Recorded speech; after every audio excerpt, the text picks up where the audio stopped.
Azizi Msuya mwenye umri wa miaka 39, mfanyabiashara maarufu katika sekta ya utalii mjini Moshi, amezikwa leo nyumbani kwake Sambarai, kata ya Kindi, wilaya ya Moshi, mkoani Kilimanjaro.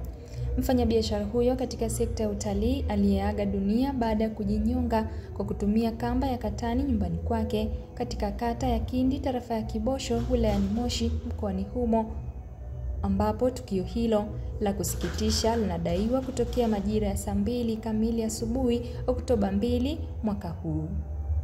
Kwa mjibu wa taarifa zilizotolewa na jeshi la polisi mkoani Kilimanjaro kuwa mfanyabiashara huyo alipatikana akiwa amening'inia juu ya kenchi kwa kutumia kamba hiyo katika chumba chake, huku chanzo chake kikitajwa kuwa marehemu huyo alijinyonga kwa msongo wa mawazo uliotokana kudaiwa na benki pamoja na watu binafsi.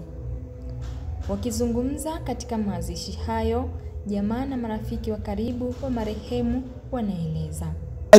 Lakini baada ya biashara yake kwenye utalii, mimi kwenye usafirishaji. Kwa mimi kama Juma Raibu, kiukweli msiba huu umenigusa sana. Sababu juzi tarehe 27 nilikuwa naye, tumekaa muda mrefu sana, tumekula, tumefurahi. 28 tukazungumza naye tena. Kwa ni mtu ambaye kiukweli ana upendo na watu, na mtu ambaye anapenda kujitolea, kuchangia jamii, kuchangia masuala ya misikiti na kadhalika. Kwa kiukweli nitoe pole kwenye msiba mzito kwenye familia ya Msuya, kwa maana ya kwa mama yake mzazi, baba yake mkubwa na ndugu zake wote, pamoja na mke wake Zakia, kwa msiba mkubwa ambao umetokea wa ghafla ambao hawakutegemea kutokea. Lakini pia nitoe rai kwa vijana wenzangu. Vijana wenzangu, tunachapa kazi. Tunajua yako mambo mbalimbali za kutokea katika akili yako, eza ya mauzi au furaha, tusichukulie hatua mikononi. Tukisha kwamba tunamshirikisha Mungu, lakini pia tushirikisha wazee na viongozi wa dini mbalimbali ili watupe usia na maoni ili tusitokee jambo kama hili. Leo ndugu yangu huyu amefariki, kwa maana mimi namjua kwa jina la Mawele, tumekuwa naye mtaani. Tayari ameacha mtoto, ameacha watoto, ameacha mke, ameacha mama, ameacha mali na kadhalika. Jambo ambalo watoto wao walifikiri wanakuja kuoa wakiwa na wazazi wa pande zote mbili, kwa baba na mama. Kwa mimi kama Juma Raibu, kiukweli nimesikitishwa sana jambo hili, na naomba kutoa rai kwa vijana wenzangu wote na wananchi wote. Pale ambapo unaona mambo yanakuwa magumu, bora ukimbilie polisi hata ukaeko ndani.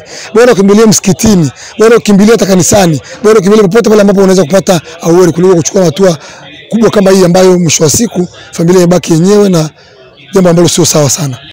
Nimesimama hapa kwa niaba ya majirani wa marehemu. Ni jirani yetu na nawakilisha majirani wote wa hapa Sambarai, mtaa wa Spring Street.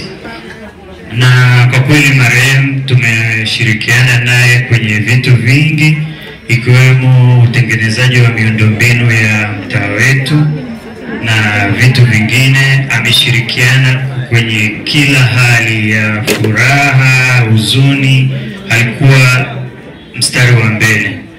Mwili wa marehemu umeagwa na kuzikwa leo katika kijiji chao cha asili Sambarai, mkoani Kilimanjaro, ambapo ndugu, jamaa na marafiki walikusanyika kutoa heshima za mwisho kwa mpendwa wao. Kutoka hapa mkoani Kilimanjaro, mimi ni Happiness Mguna, Global TV. Ili kuwa mwanafamilia bora wa Global TV, usisahau kusubscribe, like, kushare na kucomment. Baada ya kusubscribe, bonyeza alama ya kengele ili kupata taarifa kwa kila video inayopanda Global TV Online.